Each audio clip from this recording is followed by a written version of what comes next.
और बड़ी खबर जरा अक़वाम मुत्तहिदा से शुरू करते हैं, जहां पर 109 leader United nation general assembly के अंदर आइंदा 6 दिनों के अंदर अपनी बात रखने जा रहे हैं।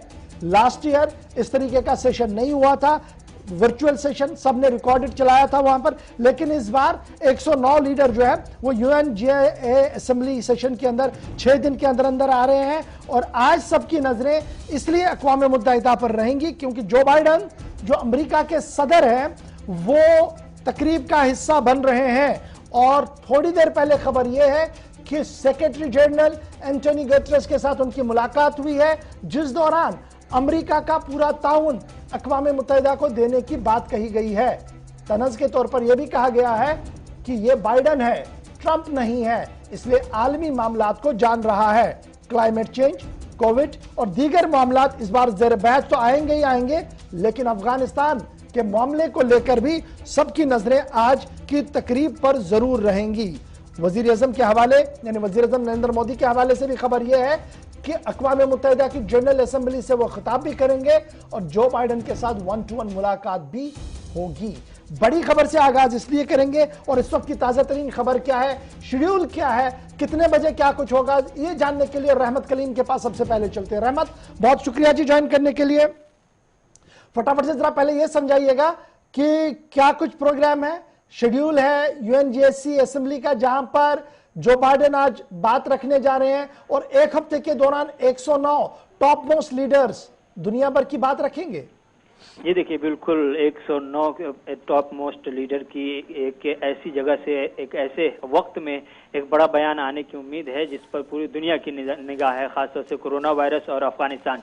ये दो ऐसे मुद्दे हैं जिसको लेकर के पूरे इस यूएन जनरल असेंबली के इजलास में बहस होनी है। और अब से करीब 75 मिनट का वक्त और बाकी रह गया है। जब हमारे यहाँ 6:30 बज रहे होंगे, उसके बाद वहाँ पहला स्पीकर के तौर पर, पहले खतीब के तौर पर जो ब्राजील के प्रेसिडेंट हैं बोल्सोनारो, वो आएंगे, वो अपनी बात रखेंगे। उसके बाद दूसरे नंबर पर अमेरिका के सदर जो मेजबान भी हैं यानी जो बाइडन, उनका नंबर है, वो अपनी बात रखेंगे। इस तरह से पहला जो सेशन है, पहले स्पीकर के तौर पर बोल्सोनारो होंगे, दूसरे स्पीकर के तौर पर जो बाइडन होंगे।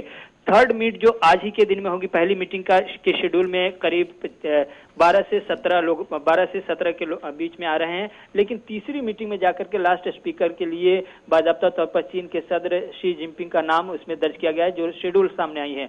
वहीं वज़ीर आज़म नरेंद्र मोदी के हवाले से बात करें तो वज़ीर आज़म नरेंद्र मोदी 24 तारीख को बाकायदा तौर पर स्पीच देंगे अपना, और उसी रोज इमरान खान भी पाकिस्तान के पीएम वर्चुअली अपनी स्पीच देंगे। तो ये 24 तारीख को बाकायदा तौर पर दोनों लीडरान की मुलाकात, दोनों लीडरान के स्पीच को सुनने के लिए दुनिया इंतजार कर रही है। लेकिन अब से करीब 75 मिनट के बाद जो प्रोग्राम शुरू होने वाला है, जिसमें सबसे बड़ा मुद्दा जो है वो अफगानिस्तान को लेकर है। और अफगानिस्तान पर ही पहली फुर्सत में अमेरिका की तरफ से जो बयान सामने आया था उसी को डिफेंड करने की कोशिश की जाएगी कि आखिर अमेरिका ने क्यों अपनी फौजी को वापस लेने का फैसला किया, अपने फौज की इनखला का अमल की इतनी जल्दीबाजी में क्यों किया। इन तमाम हवालों से जो सवालात उठ रहे थे, उन तमाम सवालात के जवाबात यानी दिफाई पोजीशन में जो बाइडन नजर आएंगे। साथ ही साथ अब से थोड़ी देर पहले, करीब 2 से ढाई घंटे के वक्त पहले अमेरिकी सदर जो बाइडन की मुलाकात हुई है UN general secretary Antonio Guterres के साथ, और उन्होंने एंटोनियो गुतेरेस को यह भरोसा दिलाया, उनको ये इत्मीनान दिलाया है कि अमेरिका अब किसी भी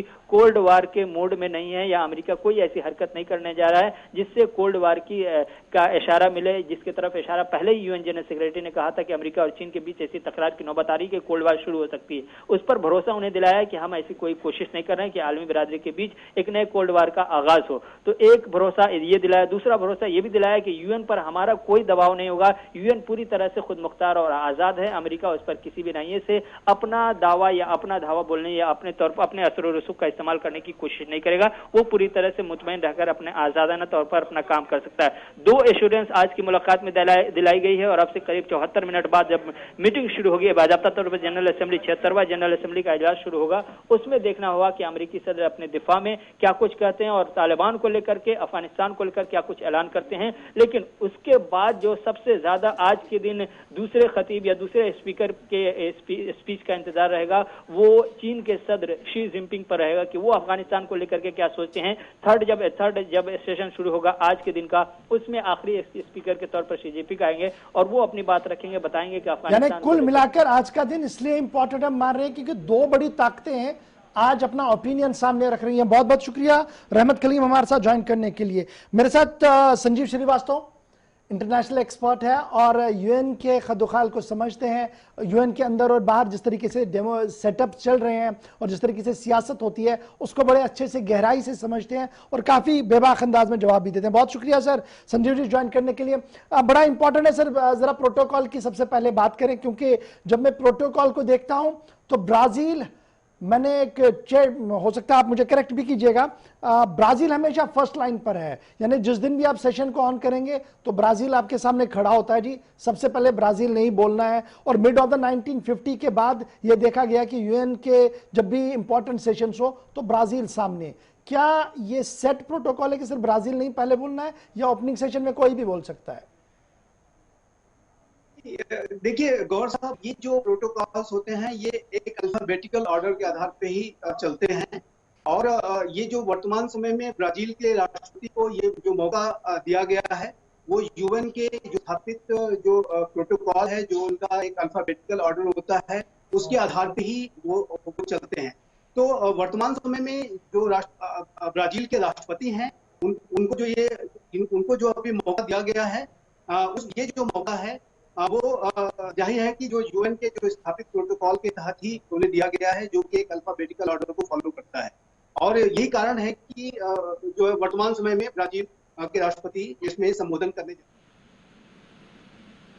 अच्छा जी, एक बड़ा इंपॉर्टेंट है, एक तो ये आपने बड़ी क्लियर की क्योंकि बहुत सारे लोग इसको जानना चाहते थे कि आखिर ये क्यों है। एक बड़ी चीजें जो कल से चल रही थी कि जनाब कुछ बड़े टॉप लीडर जो हैं मोदी स्किप करेंगे, जिनमें चीन की तरफ से चाइना के प्रेसिडेंट जिनपिंग का नाम भी सामने आ रहा था, व्लादिमीर पुतिन का नाम सामने आ रहा है, लेकिन जो प्रोटोकॉल लिस्ट अभी जारी कर दी गई है उसमें ये तो साफ कर दिया गया है कि चीन जनाब आ रहा है। ये स्किप आधे लोगों का करना या किसी और को भेजना, रिप्रेजेंटेटिव कैरेक्टर के तौर पर किसी से करवाना, ये कितना आप मानते हैं कि ये सही डायरेक्शन में सही डायरेक्शन में सारा कुछ चल रहा है?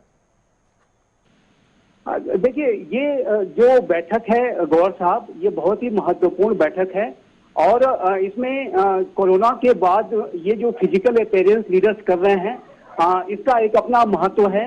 और कुछ ऐसे लीडर्स हैं जो कि वर्चुअली इसको संबोधित करेंगे, लेकिन जो बड़ी संख्या में, जैसे कि आपने अपनी रिपोर्ट में बताया भी है कि 109 जो विश्व के नेता हैं वो इस बैठक को संबोधित करने जा रहे हैं, तो इसका एक महत्व बढ़ जाता है। और साथ ही साथ ये जो बैठक होने वाली है इसकी साइड लाइन्स में भी जो लीडर्स के बीच में जो बायलैटरल बैठकें होती हैं, जो मल्टीलैटरल बैठकें होती हैं, और भारत भी जिस तरीके से अपने एंगेजमेंट्स को करने जा रहा है उसको ध्यान में रखते हुए जाहिर है कि इसका जो पूरा बैठक का जो महत्व है और अधिक बढ़ जाता है।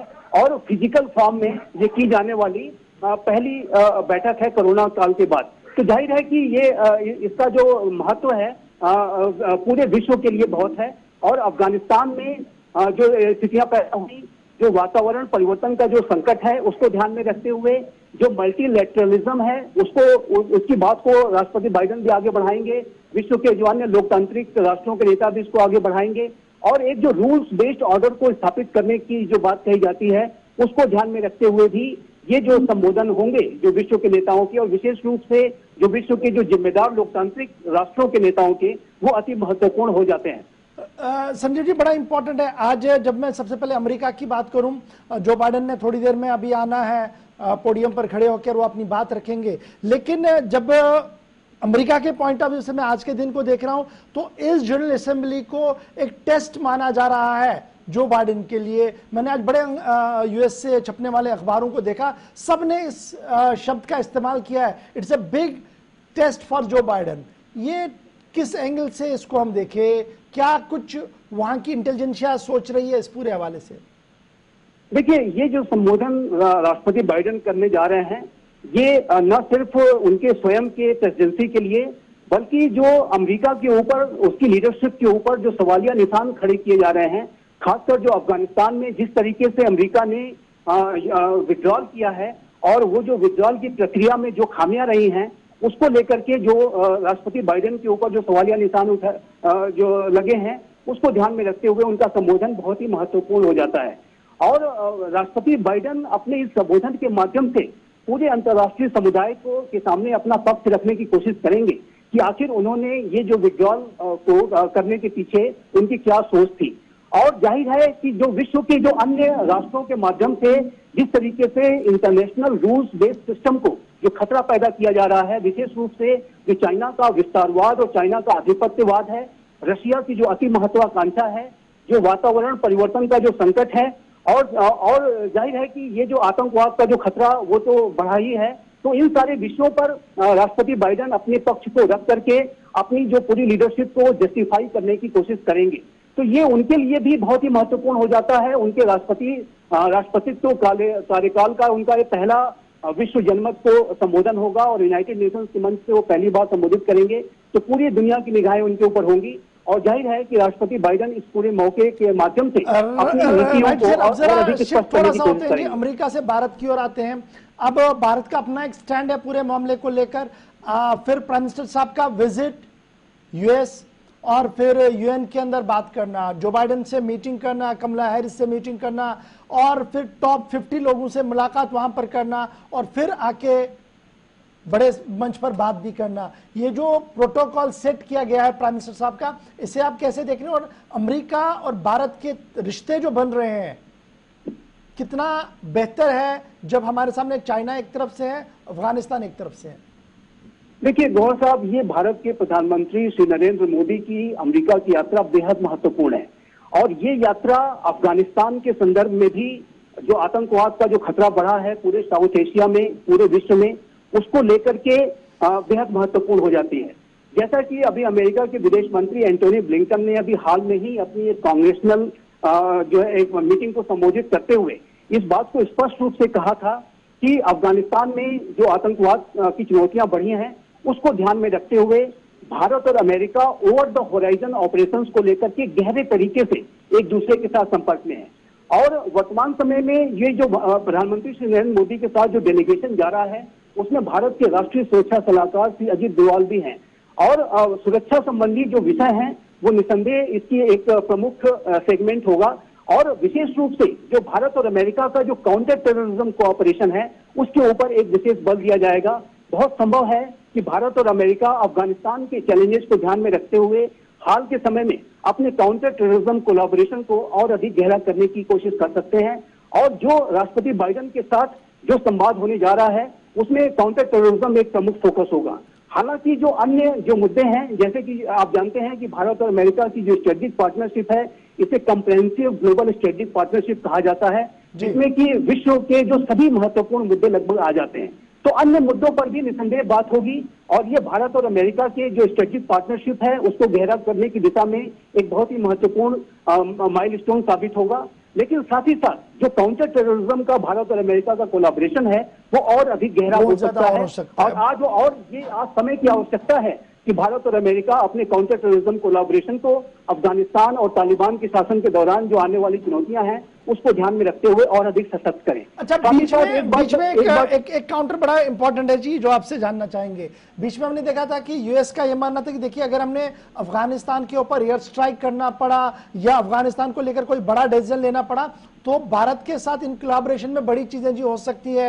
एयरबेस की भी बीच में बातें चल रही थी, अगर जो खुलकर किसी ने कोई बात नहीं बताई। तो क्या मैं ये मानूं इन फ्यूचर अगर इस तरीके का कुछ होता है तो आज वो राह भी अमेरिका की तरफ से क्लियर करने की कोशिश की जाएगी, क्योंकि डिफेंस मिनिस्टर यहां से और डिफेंस सेक्रेटरी वहां से लगातार कोऑर्डिनेशन कमेटी मीटिंग्स में है और लगातार जो है प्रोग्राम को एग्जीक्यूट करने की कोशिश की जा रही है।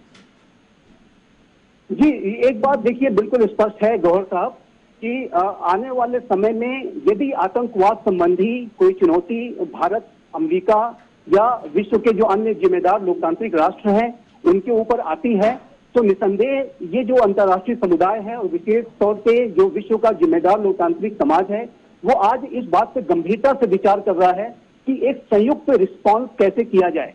यदि अब तालिबान के शासन के दौरान अफगानिस्तान से आतंकवाद संबंधी कोई चुनौती आती है तो वो निसंदेह उसे अंतर्राष्ट्रीय समुदाय रिस्पॉन्ड करेगा और उसमें भारत और अमेरिका गहरे तरीके से एक दूसरे के साथ कोलैबोरेट कर सकते हैं। इस बात की पूरी संभावना दिखाई देती है। और ये एक जो चुनौती आतंकवाद की अफगानिस्तान के संदर्भ में पैदा हुई है ये न सिर्फ भारत के लिए बल्कि पूरे विश्व के लिए ये चुनौती है और इसको जाहिर है कि भारत और अमेरिका साथ मिलकर के भी रिस्पॉन्ड कर सकते हैं। और आने वाले समय में ये जो भारत का जो रिस्पांस है वो समन्वित रिस्पांस हो सकता है। Highly thankful sir. Sanjeev Srivastava साहब बहुत बहुत शुक्रिया सर ज्वाइन करने के लिए और बेबाक अंदाज में बात करने के लिए। Highly thankful sir. ये तो थोड़ी सी बात थी क्योंकि आज 1-2 घंटे के अंदर अंदर बड़ी चीजें जो है वो क्लियर होनी है। अमेरिका का स्टैंड एक आना है, उसके बाद चीन की भी बात सामने आएगी, उस पर कल भी हम बात करेंगे।